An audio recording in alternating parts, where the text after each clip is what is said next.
How you going, guys? So out here at the farm again today, something a little bit different. So we've got the shed that we've been working on. Today we're going to be leveling the pad at the back of the shed for the water tank. So the water tank we're getting is 108 to 110,000 litres thereabouts. It needs to be a level pad. It's just over 8 metres across, just over 2 metres high. So what we're doing is we've got the level of the shed there. I've got a small sort of walkway going across the back, then it'll drop down to the pad that the water tank will sit on. So the water tank needs to sit on a dead level pad, can only be about 10 millimetres out over the whole distance. It'll be gravel on top of the natural sort of soil level. So the gravel that I've got here, then there needs to be a bed of sand on top of that. So the tank we're getting is steel construction, and it's got a liner on the inside. So it needs to sit on the sand, so there's no sharp rocks or anything sitting up underneath the liner. What I'm planning to do, and I'm not sure if this is going to come off yet, but over on the side there, the stormwater that comes from the house and the shed, I want to feed into a header tank. Now the idea of that is that it'll capture any sediment, dust or anything, especially after long periods of dry. It'll capture any of that sediment and dust and stuff that comes off the roof first. That'll be about 1,700 litres, and then the overflow from that will feed into the tanks. Now, I won't be wasting that water. I will use that for livestock water or veggies or anything like that. So that won't go to waste. It will still get used. It's just more to stop or avoid as much as we can stuff getting into the main tank, which will be our drinking water and showering and all that type of thing eventually. So that'll be the plan over there. Still working on whether that's going to work or not with the fall from the house to the header tank, then feeding into the main tank. But I'll talk more about that when we get down the track. But today, it's just about levelling this pad so we can get sand in. We ordered this tank about 3 months ago, so we got word last week that it has arrived. It's in Ballarat, so they're ready to go. We just need to get our pad organised before they'll give us a date that they can start installing. We're not in too much of a hurry. We're in our dry season. We do want to get it in before the wet season though, so we definitely want to get that in, and we'll have the shed that will be feeding into that. So we'll start catching some water straight away. I'll be using the tractor to start spreading this and getting it somewhat level. The stuff I'm using for the base is it's recycled concrete. So it's got all recycled concrete, bits of the aggregate out of the concrete. There's bits of brick or similar in there, but it's pretty clear. It's 20 mil minus, so which means it's from about 20 mil rocks down to dust basically. So it will compact in nice and hard. I've used that on some of the driveways as well, so it does compact down really hard. So I'll get this as level as we can. I've got a small plate compactor that I will run over that before I put the gravel down as well, just to get it all nice and firm before we put the sand down, sorry. So then I'll compact the sand down as well once we get that all nice and level. So this will probably take a couple of hours to get this all laid out the way I want it. And depending on how the weather goes today, it's supposed to get fairly warm.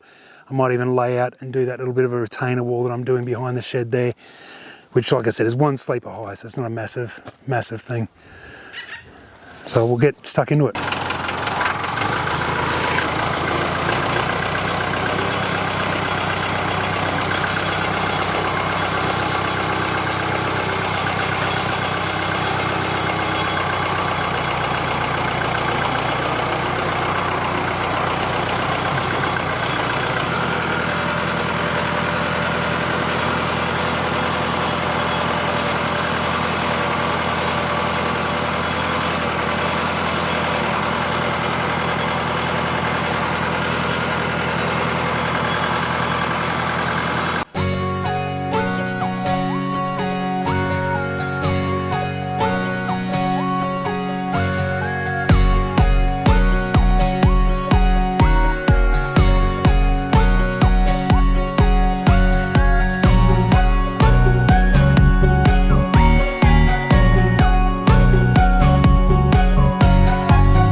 So I'll get the level and I'll just see how far I've got to come down with the gravel.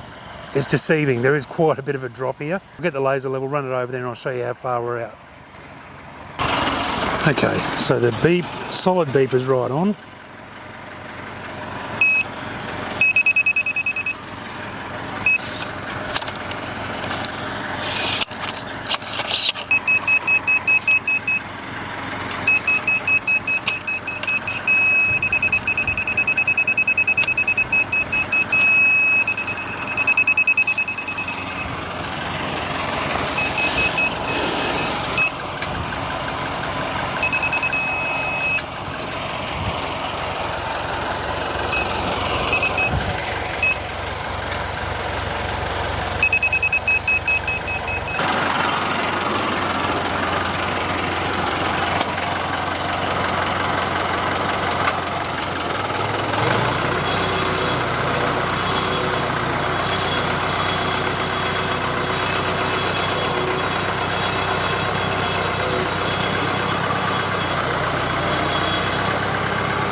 Alright, so we're getting fairly close here.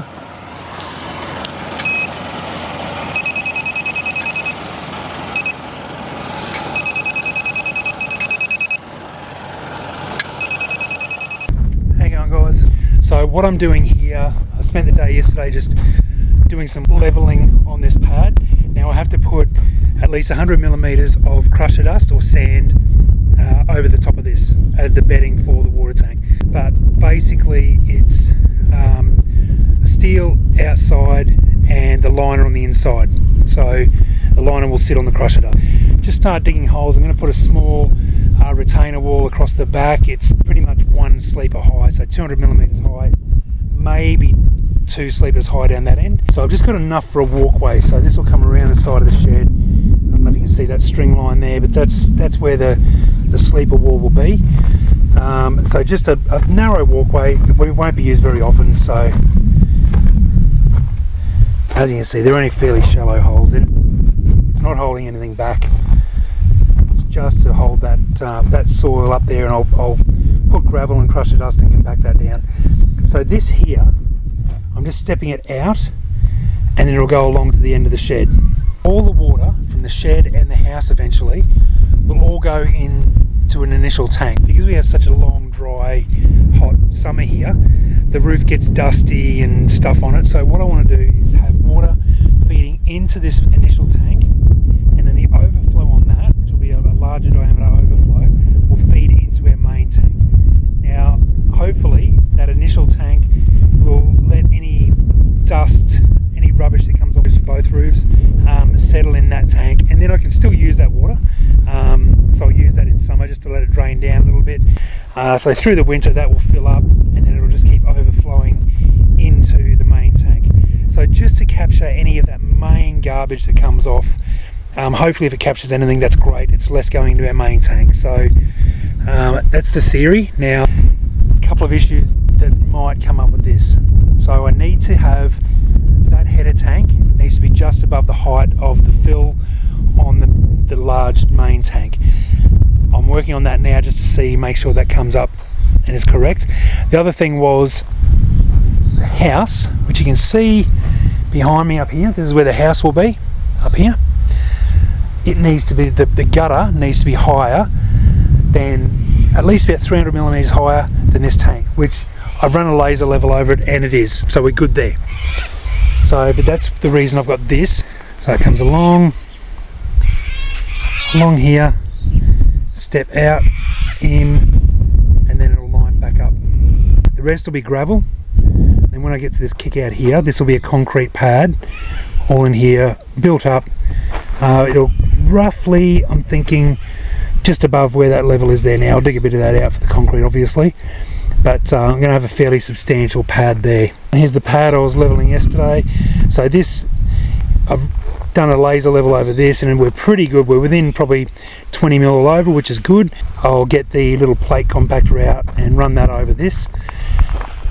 And then next week I'll be getting a load of crusher dust, so 13 cubic meters of crusher dust dumped here, which I'll have to spread out, give it and that's got to be within where the tank goes, within 5 millimeters. So it's got to be pretty spot on over this whole pad. So yeah, we'll see how we go with that. So I'm just about to start compacting down the pad where the water tank's going. I've just put in a few of the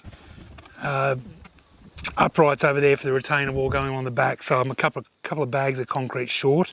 So I'm going to start compacting this down. There needs to be at least 100 mil of crusher dust or sand over the top of this. That's getting delivered in a week's time, so I need to get this compacted down and ready. This is pretty level. There's a few sort of low parts in that, but that'll get filled in with the crusher dust. So the main thing is now to get this compacted down and ready for the dust to go over the top.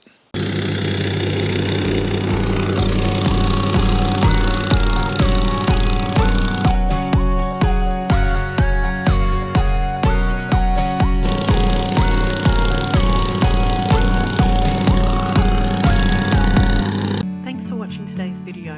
Please share, like, and don't forget to subscribe. We'll see you again next time with 20 Acres to Home.